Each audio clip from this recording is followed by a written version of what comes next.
What's going on, guys? It's Adam P, and welcome back to more Newcastle United transfer news. The video is split up.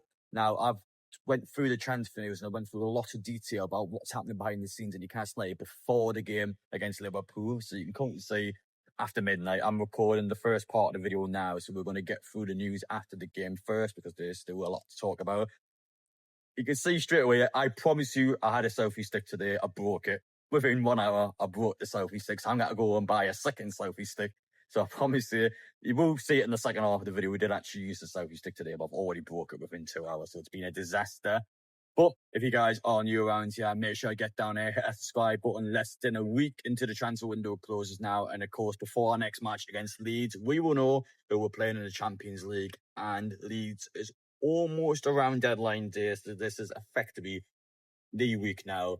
Has to happen this week. We are talking emergency level situation because with the golden red card, no striker. No striker. We don't know what's happening with Isak yet. It's believed that he'll be training this week, but whether he does or not is still another question. And when you look at the situation, there's going to be a golden tax on buying players now. You talk about £60 million for a guy like Yoane Wissa. After Brentford seen the Liverpool game and seen that Anthony Gordon's been sent off, and now we're even more desperate for a striker to come in. That £60 million might be £65 million now, and it sounds ridiculous, but that's how it works. Teams know by demand Newcastle need to bring a striker in, and with our emergency striker in Gordon now being suspended, that's even more money it's going to cost to bring a striker, and it's just truly been a horrific window with the striker situation. The rest of the window has actually been good. Striker situation is the real problem. There's emergency meetings with Alexander.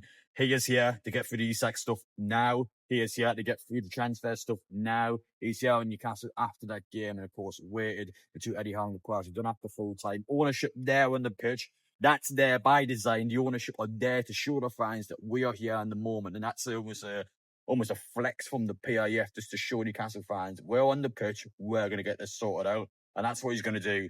Alman is going to be sorting this out. Yasser is going to be working his arse off behind the scenes, and he has to, because when you look at the injuries, and that's my real kicker from the game. Injuries is the main problem. Joelinton, bad injury. Tonali, bad injury. Shaw, concussion injury, but his doesn't sound as bad as your two. Joelinton and Tonali, they're concerning, especially Tonali. Could he feel his arms? So that could potentially be something like a dislocation. We'll have to wait and see. Jordan again looked rough when he was coming off, and those two are huge parts of our midfield. See both get injured in the same match. It's just truly one of them ones where it has properly rattled my head in after the game.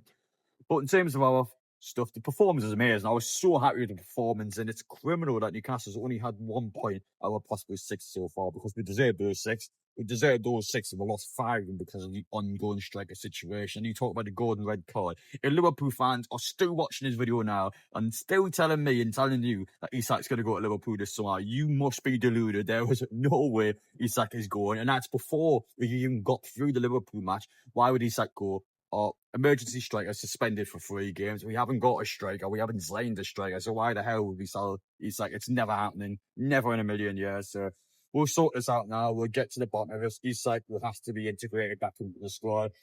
Desperate times call for desperate measures. We need this guy back, whether you like him or not. So we're going to crack on. We're going to sort that out. But that's about it in terms of the news after the game. So we're going to take you back now to St James's Park when it's actually sunny and you can see me with the selfie stick out. So I'm going to take you back to the second part of the video now to show you the transfer news earlier in the day. Chances are this will be the second half of the video. I want to be addressing some bits and bobs in the first half, because you can see I'm doing this before our kickoff against Liverpool tonight, but we just know during the game something is going to happen. So all the news and all the aftermath stuff you would have just seen in the video now, but this is me going through incoming transfer news that came out before the game tonight. Big bid. £50 million down in Strand, Larsen, Woe striker, of course, what he just came in for. What was it, just over £23 million? So you've effectively put down more than double that money on a player who's only just been at Woe for 12 months. Instant rejection. Woe's not a, this is a low bid. Woe's with a, we aren't selling Larsen response to Newcastle, which is a real concern and a real problem, because it effectively already shuns Newcastle out of a Larsen deal. Now, journalists in Newcastle have continued to state and report that this deal is not dead yet. Still believe Newcastle are going to come back in, and still believe Newcastle are at least there on the table to try and get something going our way. But it tells me a couple of things. This bit of Larsen tells me that the club's currently not looking to sign Wissa because it's still being described by journalists to be the Callum Wilson replacement. So by not getting Wissa and going in for Larsen, they can't both be Callum Wilson replacement. So one of them is going to be the player Newcastle will bring in. Looks like it's not going to be Larsen. That's just the main answer to actually discuss regarding the Wolves striker. They've got no intention on selling him, and it's the same situation that Brentford. Two teams that are desperately want to keep hold of their main player, and two teams that, in my opinion, would be relegated if they were to sell their player to Newcastle, and two teams that also know, on the flip side, Newcastle is desperate to bring a striker in. So you're talking £60+ million for both of them. It is crazy money. It's such an overinflated Premier League transfer market, but that's where we are now. My problem is that I think Newcastle is desperate now. I think Newcastle is a desperate club, and I think Newcastle is a club that is desperately looking to bring a striker in. So when you look at what strikers we could bring in, I stand by. I think Yoane Wissa is the most realistic side, and that's me. On an Isak point of view, saying that I don't think Isak's going to leave. And yet I'm now on the flip side saying that I still stand by that Yoane Wissa the most realistic target coach, because I still reckon £60 million flat on the table now. Brentford would say, yes, that's their asking price, which means that Newcastle would. If they had the nerve to put down such a ridiculous amount of money on a 29-year-old that's effectively got no sell-on value, it's just such a damaging deal for Newcastle. We're doing a marketing sense, but it is realistic. It is a desperate sign if the club needed to make a desperate sign. And I've seen some people suggest the likes of Jamie Vardy. I've heard Jamie Vardy claims, get this guy in, no, free agent, get him in now as a free sign.